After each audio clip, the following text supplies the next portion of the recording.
Friends, आप लोगों को एक सलाह देना चाह रहा हूँ। बहुत ही इम्पोर्टेंट सलाह है, आप लोगों ने याद रखना है।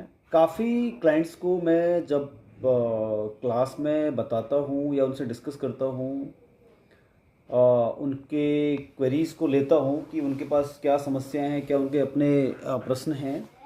तो काफ़ी क्लाइंट्स जो है वो मैं देख रहा हूँ कि अगर वो कोई भी स्टॉक्स खरीदते हैं, आइदर उसकी ऑप्शन लेते हैं या उसकी पुट बाय करते हैं, तो वो छोटे प्रॉफिट में उसको एग्जिट कर लेते हैं और लॉस के लिए बहुत लंबा वेट करते हैं।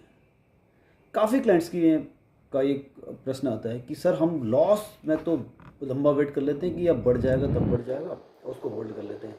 प्रॉफिट जैसे ही होता है, यानी कि अगर उन्होंने 100 रुपीज़ में कोई ऑप्शन बाई करी हुई है या कोई स्टॉक बाई कर लिया कैश का, अगर वो 98 आ गया तो होल्ड करेंगे, और अगर 100 रुपये से 100 रुपये 50 पैसे चला गया तो बेच देंगे।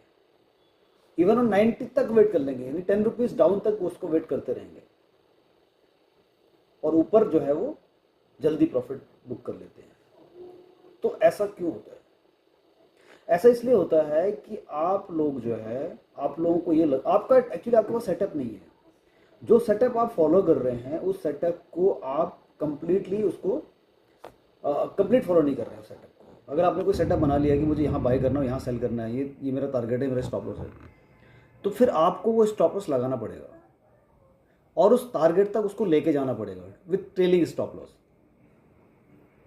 अगर आपको 100 रुपये की चीज़, अगर आपका 120 का टारगेट है और आपको लग रहा है कि नहीं 105 चल रहा है, मैं पार्सल प्रॉफिट बुक कर लेता हूँ, तो उससे बेटर है कि आप कॉस्ट टू कॉस्ट को, एसएल को कॉस्ट टू कॉस्ट में ट्रेल कर लो। उसके बाद आप उसको कैरी और आगे लंबा रखो, क्योंकि जब प्रॉफिट होना होता है ना तो लंबा होता है। जो आपका सेटअप बता रहा है, जिस सेटअप के अकॉर्डिंग अगर आपको लग रहा है कि इसका टारगेट बहुत ह्यूज है, तो जब तक उस टारगेट तक जाओगे नहीं, वेट नहीं करोगे अपने पोजीशन को, तब तक कैसे बड़ा प्रॉफिट मिलने वाला है आपको? फिर तो आपको छोटे प्रॉफिट में आप बाहर हो जाओगे, जबकि लॉस के लिए आपका लंबा एसएल था, डीप एसएल था, और डीप एसएल के लिए वेट कर रहे हो कि डीप एसएल तक जाएगा तो मैं देख लेता हूँ, कट भी गया फिर भी वेट कर रहे हो आप। और प्रॉफिट के केस में क्या कर रहे हो आप? छोटा प्रॉफिट वेट करो, लंबा टारगेट जो है उसको रख नहीं रहे हो आप। ऐसे ही स्टॉक ऑप्शंस हीरो जीरो जो होती है हमारी, वो हीरो जीरो स्टॉक ऑप्शंस में यही होती हैं, बेस्ड ऑन ट्रेंडिंग ब्रेकआउट हम उसको शेयर करते हैं। उसमें क्या होता है, लंबा टारगेट होता है।